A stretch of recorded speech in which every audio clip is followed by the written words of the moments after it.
Hello, my name is AJ. We are back with Brawlhalla Verdict. I think this is episode number 2 now, right? Yep. So we're now with episode number 2. We're going over the spring doubles that happened this past weekend. And we've had some amazing upsets so far, haven't we, Conspiracy? Yeah, we've had some really cool stuff go on over the past weekend, which we were talking about last week. We were talking about doubles, right? Mm-hmm. And we had the doubles weekend. I hope you guys are watching it. And we can pretty much just go straight into Southeast Asia. Mm-hmm. And we had a really awesome run here. We had Le Plum and Keith the Poo-Poo win this one. Oh, I didn't see this event. Yeah, no, this event was actually really cool. So, okay, we were freaking out about Le Plum last week. I was doing a crazy run, and now they just won a twos major. So that's really sick.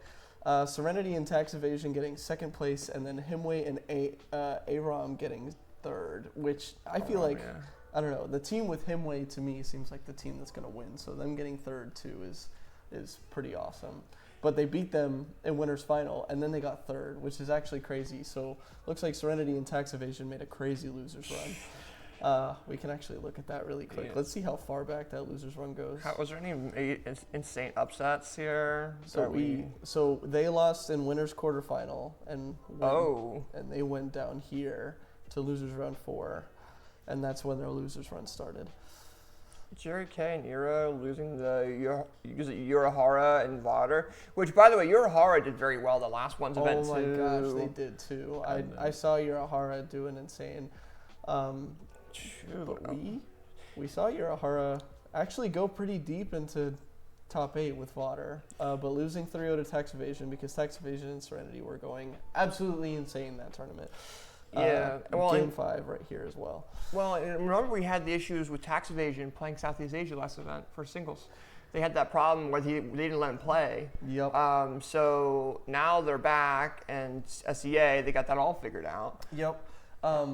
It was some kind of issue with the region that they were representing on Star GG, and I think they weren't able to play during that event. And it was a little bit of drama surrounding that one. Yeah, which, I mean, makes sense. You know, a lot of the Middle East-based players will play Europe or they'll play Southeast Asia to kind of figure out what's going on. Yeah.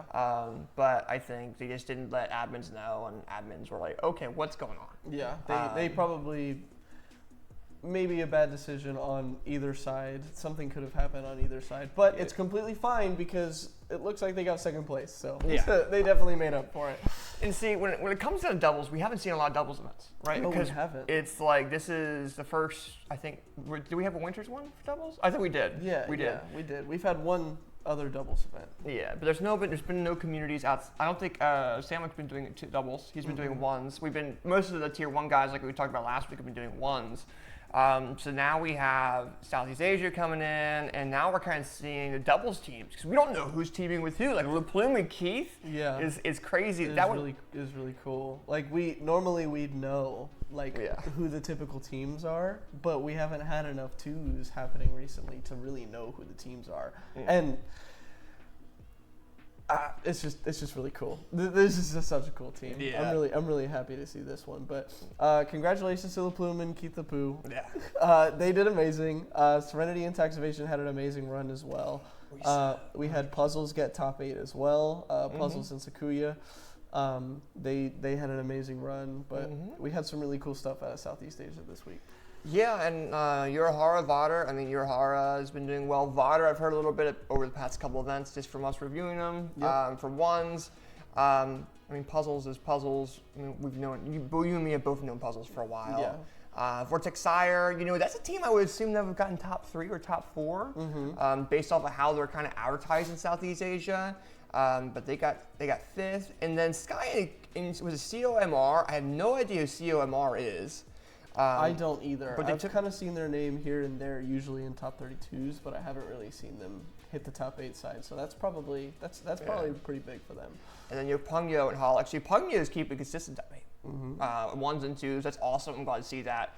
I know I've talked to them in between, just in Twitch chats and stuff like that. And they're pretty chill, and I'm glad to have them get in there. And the Holics, we've heard about. They took Urahara and Vader to game 5. Nice. So that's pretty cool, and I can't wait to see what comes out of Southeast Asia going forward.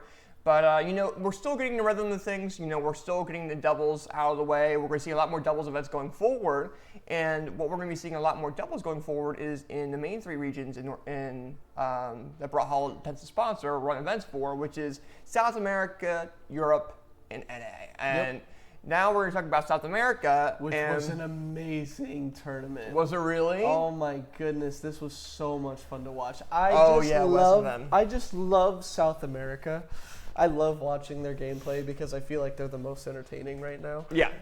But yeah, I love watching South America. It's such an amazing region to watch, especially for 2v2. I just love. I feel like they're just the most fun region to watch. I think between recently Southeast Asia and South America, I've been loving a lot. I haven't really seen a whole lot in doubles in NA and EU recently. Nothing that's it's been there's definitely a skill level there, but nothing fun to watch really. Oh yeah. There's a couple of different players that were crazy. There was a Nyx too, and what was it, EU or was it EU or NA? Somebody was playing Nyx. I'll remember when I see the bracket, but there was something cool that was happening there.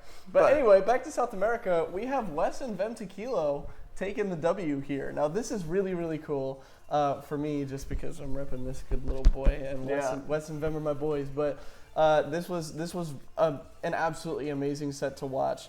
Also, losers final, which looks like a grand final match. This is Lorez and Kaina versus Fiend and Use. This looks like it would be the grand final, but Wes and Vem Tequilo taking 3-1 against Lorez and Kaina in winners final. And then losers semifinal. Fiend and Use were actually doing a crazy losers run. Who did they lose to in top 32? And that's a big deal. For Fiend and Use to get knocked in loser side is pretty big. They lost to Kaito and Kant. And Kaito and Kant we've been seeing a lot of. That's really cool. We've been seeing a lot of them in ones, just in a 1v1 aspect. I haven't seen a whole lot of them, and I haven't talked to them. Well, I've talked to them a couple times. I think when I used to get in South America events, I've had conversations with them, but now they're getting to the level of being Fiend and Use in doubles. Yeah. I'm worried about the doubles of team of Fiend and Use going into CEO if they're going. Fiend and Use, or I mean, if there is this a crazy upset that's like a one-time thing, or is this Fiend and Use losing their consistency? Well, there hasn't been much consistency because there hasn't been much majors. Yeah. So exactly. I don't blame them in regarding consistency wise, but. Lopez Power actually got knocked out by Fiend and Use on the winner's side, going into losers. And Lopez and Power, I said Lopez and Fiend, didn't I? Lopez and Power, though, that's a team that, I think as soon as Lopez got unbanned, Power's like, hey, I'm teaming straight with him. It was this big thing in South America. Band players stick together. Well, it's great. I mean, when it comes down to that, though, but I would definitely talk about it. But I think for now we're pretty much going to avoid that a little bit. But it's still really cool. Lopez and Power making. I think they made a pretty decent run through top 8. We'll check that back out later. But Fiend and Use having to push that bottom side top 8, which they got knocked out by some demons. I'm not seeing anything too crazy happening. Depth and Kaito Bolina. Isn't Kaito or Kaio been one of those players that's been keeping on the radar for a little bit? Yeah. And then Kairos and Akuma game 5 then. C and Noah got pretty deep into top 32. Dimitri? Is that Dimitri? Is that the editor Dimitri? It looks like it. Where? Bottom left, top 32. I think he's one of the editors that I work with. That's kind of funny. That is pretty cool. But if it's the same one. But I'm just looking. Congratulate your boy. Yeah, for top 32, that's huge. But but with doubles, Hunter Page, that's a team I usually keep an eye on. But overall, I mean, we're seeing a revelation in doubles teams because we haven't seen a lot of events. So you're seeing all these random people team. They don't have a lot of experience together. And, they're clashing and the consistent teams are pulling through while these, new teams are still forming a little bit. Wes and Vem have been around for a while, I would say. Ever since Vem got unbanned, Wes has been teaming with them. And I do have something I want to point out. What's that? Oh. Kaito and Canton DQing in top 8. Why? I want to know why, too. We don't have that answer. I want to know why. Ooh, that one's. I don't know if that's. I'll ask Sack about it because that's interesting. That's. So there's 2 ways that could have gone around. One they didn't show up. Well, one is they disqualified for personal reasons, but one could be also tournament reasons. But DQing in top 8 is very That is rough, especially in a major. Because they won't get money if they DQ. Nope. I don't know. Is that a money placement? That is top 8. Yeah, they don't get money for that. Well, I don't remember. I think it's top 8. Yeah. Yeah. But that's a big deal, especially for South America. That's a decent amount of money to be losing. But they went to Game 5 against West and them. That's a team I want to keep an eye on, though. You know.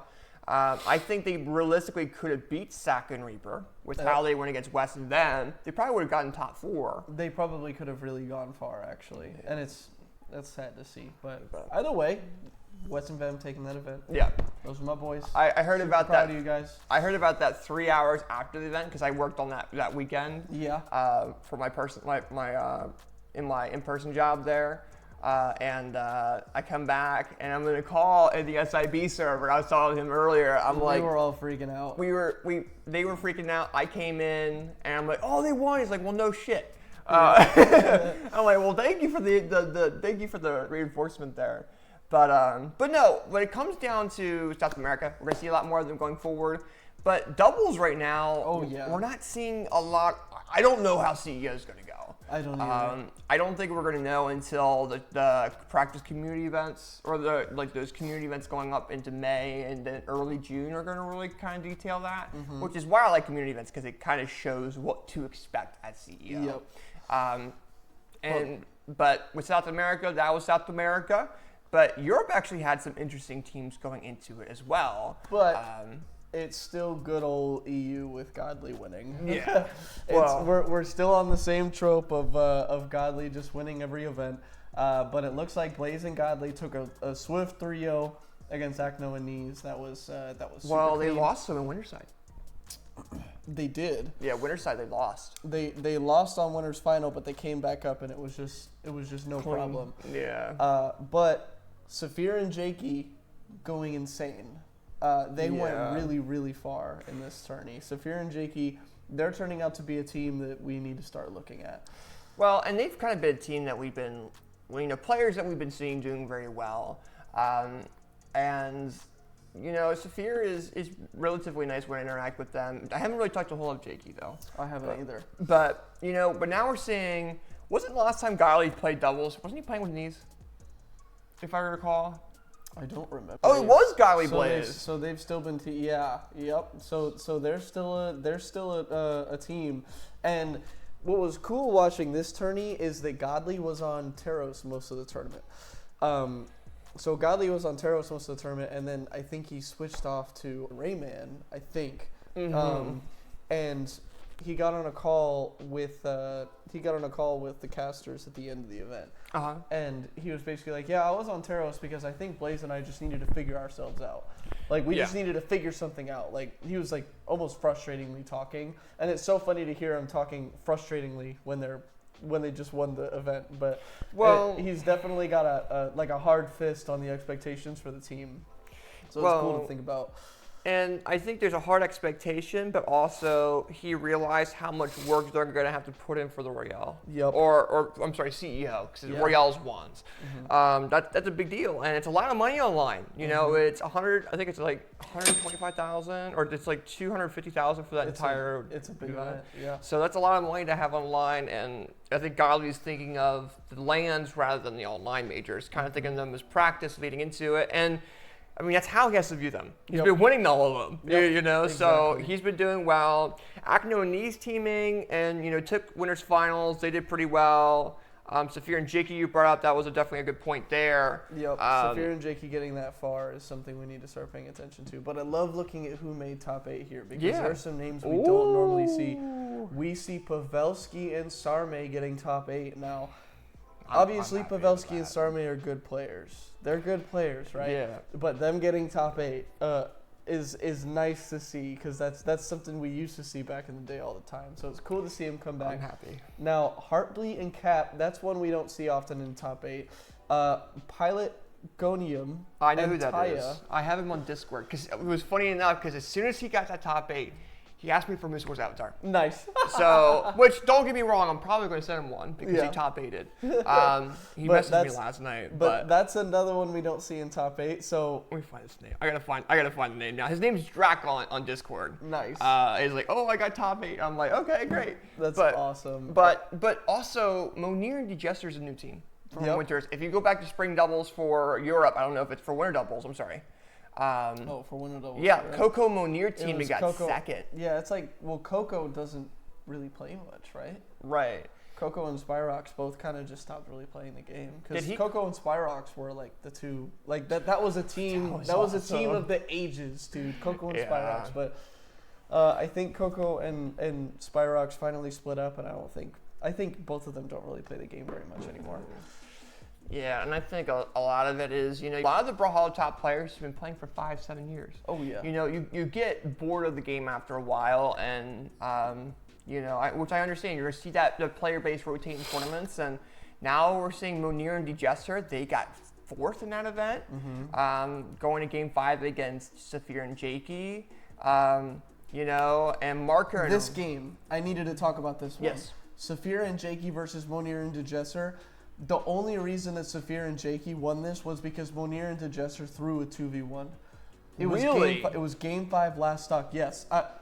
Maybe we'll roll the clip real quick. I don't know, but it was the most amazing 2v1 in Brawlhalla history. Really? It ties up with the Acno one at BCX where he got the GC Ensig on Kaya. Remember Really? that one? Yeah. It was so amazing. Jakey was on the Tezca, and they pretty much just started going unarmed at each other because they were both like barbecue sauce red. Yeah. It was one of the most hype sets ever, especially in that game 5 situation. That's so cool.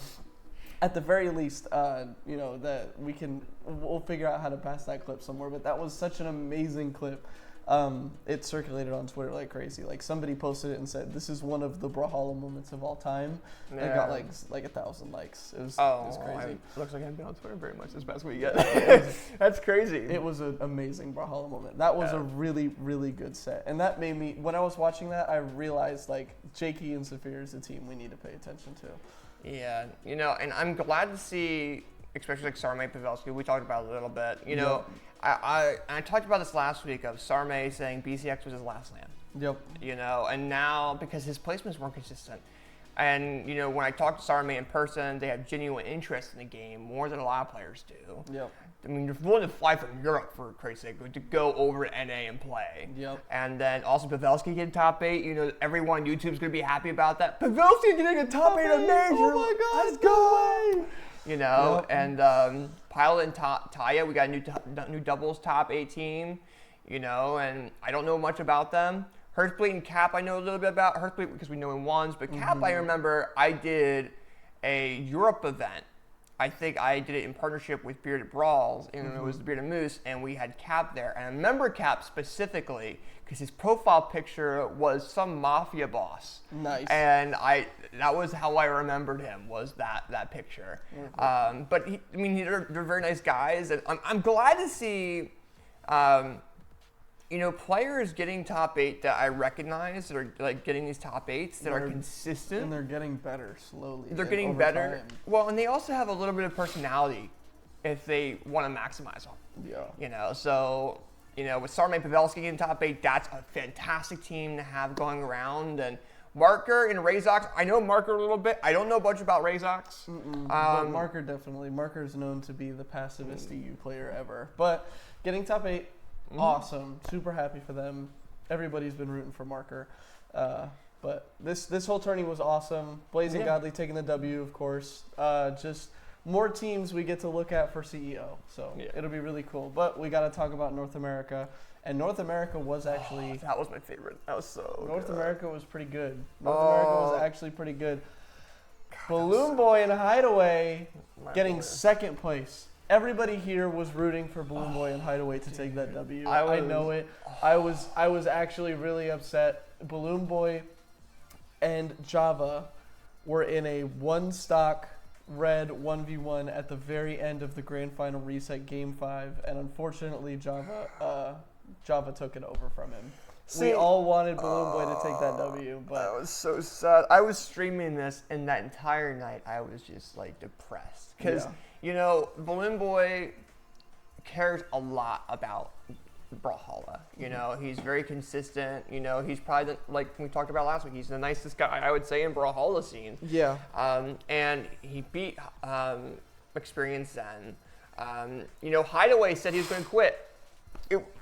Welcome to Brawlhalla. Players quit and then come play Major and get second. Yeah. Balloon Boy and Hideaway team, they beat Experience Zen 3-2. Glue Sprite, we'll talk about that. I was so happy about that. Oh, yeah. But we have new teams in doubles that I know care about the game and are pretty good at it. So it's going to be cool. I mean, I think NA. Just look at we look at our winner side. Glue and Sprite getting top 8 winner side. Yeah. We got Balloon Boy, Hideaway, Experience Zen, and Java Fakey. Now, most people's predictions right here, right? Yeah. Is Experience Zen taking it, Java Fakey getting second, and then like another team that wasn't here getting third. Well, Experience rather than Balloon Boy and Hideaway being like seed 14 and 27 or something like that. They had a super low seed. Well, yeah, they got a low seed, and also Sol and Asino had a low seed too, because Asino doesn't play doubles as much, because there hasn't been doubles majors. He was PR 119 or something like that. That was an amazing top 8 for them. So this was a tournament of upsets for North America, but even on the main broadcast, they were talking about how this could be a good thing or a really bad thing for North America. Yep. And the reason why it could be a bad thing is that there isn't consistent teams placing top 8 in North America that are, no one knows who to root for going into CEO for North America. You have Europe, you have South America, they have the top 4. NA doesn't have consistency. Nope. Experience Zen were the team to look for. Zen was the champion with Godly for BCX. Yep. And they got beaten by Balloon Boy Hideaway. Balloon Boy and Hideaway, are, as far as I'm aware, are not going CEO because Balloon Boy doesn't have his passport by that time, and just Balloon Boy's in Canada. If you didn't know. Which sucks because that's like a lot of the doubles teams that are doing decent are not going to go to LAN. Yep. Which sucks, and I think that's going to misrepresent North America a little bit too. But Java Fakey did very, very well. They're my favorite team to root for. I'm like, if there was any other team that I didn't want Balloon Boy, and that if Balloon Boy Hideaway didn't win, I would have wanted either Balloon Boy or Java Fakey or Anonymous and Worthy to do well. And Anonymous and Worthy actually did very well. Very well. They were on the double Taros. They were playing the scariest team comp ever, and they got 4th place. Double Taros. Yeah. Double Taros. That's crazy. It was the scariest team comp ever. They were literally like hitting nair, and like it was like they were team comboing with just gigantic aerials with Axe. It was just the funniest thing to watch, but they were just dominating sometimes. Like it was crazy. But even Experience Zen, of course, taking them out for 4th place. But the funny thing is with them, they weren't, like team combos, you go left, right. Yep. They were going up, down. Yeah. Like they were bouncing them off the map and doing team combos together. It was probably the first time I've ever seen that. Yeah. In general. They were going like hit a D-light into a dare, into a nair, into like a ground pound or something like that with Axe. Like it was Axe only. Like they were just insane. But they turned somebody's color from white to orange like that. Well, and the bad thing is it's reminding me of Europe. This is going Axe and Hammer, and that was a meta for a while that stayed around, which also goes back to skill level of group. But either way, though, I mean, Balloon Boy Hideaway, I was very proud of them getting second. Balloon Boy's consistently going up placements, and that's what he wants rather than, if he doesn't win, like he could have won that, he knows that, he beat himself up a lot about it. Yep. But his main thought process is 5th, 4th, 3rd, 2nd, 1st, and going off of that. And he got, I forget what he got in ones, but he did really well at ones. I think he beat his original placement. And then now getting second in doubles. So this is his first podium, too. It is. This is Balloon Boy's first podium. He's never been on a podium before. So for his first podium to not be 3rd, but 2nd, and almost like this close to getting 1st, like that's pretty good, man. I mean, now in that game 5, man, and keep in mind, Java had a clean stock, if I recall, and then Balloon had a red stock.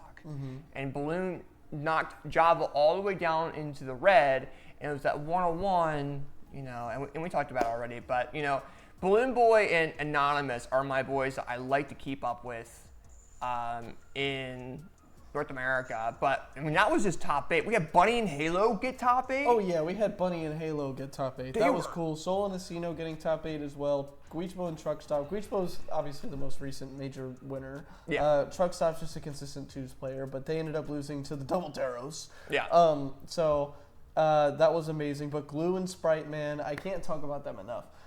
Glue and Sprite getting top 8 winner side. Of course, they lose to second place, which is fine.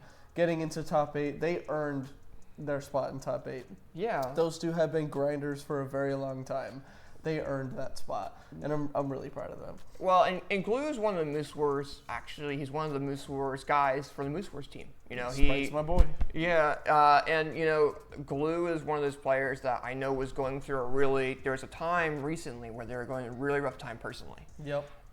And just for them to have this, I was so, because they needed that. They needed that. I'm not gonna go into detail for that, but I love Glue to death. He's a brother of mine, and he's going crazy, and he beat some crazy people in top 32, and there were some crazy top 32 matches, weren't there? Yeah, no, we can actually let's pop that up, because North America, I think there was a lot of different upsets, and we have a lot more knowledge on North America than we do any other region. But also, Balloon Boy Hideaway went through Anime and Dog. Oh, yeah. They went through them. And Paris and Rage straight to Anime and Dog, straight in the top 8. Mm-hmm. Paris actually getting winner side top 32 is cool. For sure. Excuse me. But Wubs and Snowy losing to Bunny and Halo Prince. That was a fun match. And Bunny and Halo Prince taking over Phazon and Hybrid. Megdy and Radish losing to Soul and Assassino. Gui and Truckstop taking over Wubs and Snowy. Anonymous Alex. And Worthy taking over Anime and Dog. Yeah, we had some crazy sets. When it comes down to North America, the teams just swap too much. We really won't know until we go into the next couple weeks. With community events and stuff like that on how everything is going to be running and stuff like that. But either way, we see a lot of upcoming teams. We saw Bunny and Halo Prince go crazy against Phazon Hybrid. And there's a little bit of drama with Halo going around now, just because of how they're more of a toxic player. Oh, okay. So that's one thing that we might see more of, but kind of like the Seabass. Yeah. Kind of like the Seabass and Snipe Socks thing that we were mentioning. Perplexity and Snipe Socks versus Access and Seabass right here. Mm-hmm. What were you saying? It was they went back and forth. I think Seabass called Snipe Sock shit, and that went back and forth, and then. I think Seabass was calling Woolala shit as well. Oh, man. But then lost to Perplexity Snipe Socks, and then Woolala got a higher placement. So, Seabass is talking his shit, which is hilarious because Seabass just got signed to an organization recently. Oh, yeah. That's based in New England, Smash. Mm-hmm. They're like branching out to Brawlhalla. What is it, like Oasis, I think? Team Oasis, yep. This is not the old Team Oasis in Brawl. This is another one from Smash that's coming into the scene. Yeah. But we got some. It's kind of funny that that's the one player that's gotten signed over this past weekend. Yeah. But there's a lot of really good teams. When it comes down to doubles, we're going to see a lot of amazing gameplay coming in, and I'm glad to see the Moose Wars OGs like Balloon Boy and Anonymous and Java, Fakey, Glue, those guys popping off. Yep. Along with Guichibu as well. He's the War Ones guy, Yep. So. And Gui getting in the top 8, which is good, and like playing super weird like Lin Fei in twos. It's just like a one trick deal, right? Yeah. If you're a one trick, you're also a one trick in twos, but. It works enough to get you into top 8. It works enough to get you into top 8. Yeah, and I think when it comes down to Guichibu and Truck, they just need to find a rhythm. There's no rhythm between them yet. It's more of just trying to adjust based off of what they have in ones. Yeah. And there's no 2 synergy yet. So I would see them do like Katarza and Light into Lance Sayre, and that was it. Well, and I can see those. Yeah, and I think Guichibu just doesn't have the skill set for doubles yet that he needs to consistently top 8 with Truck. Yeah. And I think that'll come, but either way, NA is doing very well, and we've had some amazing events from the doubles this past weekend, and this is a premise to set, okay, here's some major teams going into the next couple weeks. which are going to be amazing. Of course, this next upcoming weekend, we don't have anything because it's Mother's Day. We want to make sure you guys celebrate your mom. Call your mom. Call your mom. Call your mom. Do you go out to dinner with them? I know that's what I'm doing on Mother's Day. But then after that, we got the weekend. The next weekend after that, we got the lovely Spring Royale. That's going to be happening the 17th through the 19th, which you brought up. Also has open seating as well. Yep. So it is open invitation for spectators. They're opening to spectators, and they're doing it like kind of on the low. The marketing is like not super huge like a BCX would be, right? It's 25 seats. By the time this video goes out, they might not be available anymore, but it's Valhalla.com/Royale. You can go check it out and see if there's still seats available for you to buy a ticket if you wanted to go to the Royale. But you can't go Friday, it's a media day, and then they got Saturday and Sunday that you can go and watch. And I guess they're probably going to start this trend, but I think they're doing it kind of on the low right now just to kind of test out the waters and see like how a Royale spectator situation would function. So they're just testing new stuff out. But we're going to be heavily talking about the Royale next week, and then of course we're going to talk about it again the week after, just like what our predictions are, what we think we're going to see, because obviously there's no major tournaments this weekend because of Mother's Day, but there is definitely something that we can talk about coming up, which will be the Royale. Now, after that weekend, we have a huge community tournament weekend. I'll just go over it really quick because there's a lot, but it'll be the weekend from the 23rd to the 26th. I've got, let's see, Frostbite number 3 NA 1v1. We've got NSIG SEA. We've got Bearded Brawls MENA 1v1. We've got Galaxy Cup EU 1v1. Estakao SA 2v2. Whoa. Moose Wars NA 2v2. Brawl League EU 2v2. The highest SA 1v1. And Moose Wars NA 1v1. So basically, for those of you guys that are tracking that, you have NSIG, the highest, Galaxy Cup, Bearded Brawls, Moose Wars, Brawl League. Basically, all the tier 1s are doing their event that weekend. Yep. And the main reason for that is there's drops that weekend. We work with Brawlhalla to add drops for those broadcasts so that you guys can enjoy them a lot more, get some free stuff while watching as well. And it's only going to be on those tier 1 broadcasts. So it's going to be a very, very cool, fantastic weekend. Make sure you guys stick around for those and watch those Twitch streams. We're going to have amazing sets from all those regions, especially MENA. I'm going to be keeping an eye on with Bearded Brawls. And that'll be a really cool one to watch. I love watching MENA stuff. Yeah, and it's a new region that really hasn't been tapped. And, I wonder if any of them are going to come to CEL. That might be a thing, too. There might be a couple people that come. That would be cool, too. And but with that being said, though, I mean, amazing content going into the next end of the month. A lot of events don't schedule May, and the reason why is because of finals for school. Mother's Day. It's a very tricky month to schedule, but June will be filled. July will be pretty much filled. I'm running the July and August Brawlhalla majors, so I'll be running those. So maybe something in September. I don't know. We'll get more into that. But there's just a lot of Brawlhalla content coming for you guys, and it's going to be pretty cool. Yep. So all of those community tournaments that I mentioned, that's going to be in 2 weeks from now. I'll have in the description below. You can go sign up. If not, go to the StartGG page anyway. Find out what they're going to be streaming it on Twitch, and then you can go watch their Twitch whenever they go actually do the event, because you want the drops. The drops are cool. And, we all like the drops. They're pretty sick. So it'll just be for all of the Tier 1 events and Brawlhalla partners. So any Brawlhalla partners that are streaming as well can give out the drops. But that'll be that. Next week, we'll be talking heavily about the Royale. So be back here for that, and I don't know if you got anything else, but I think that's pretty much it, AJ. No, I think that's pretty much it, but amazing content coming your way. Hope you guys enjoyed this. Make sure you guys like, subscribe, comment who you guys think is going to be the most upcoming team in doubles going into CEL. Yeah. That might be a really good thing. That would be cool, because I'm curious what everybody thinks about that, because there's a lot of teams out there. Yeah. But with that being said, appreciate you guys. Have a fantastic rest of your week, and we'll see you guys next week on the flip side. Have a fantastic rest of your night, guys. See ya.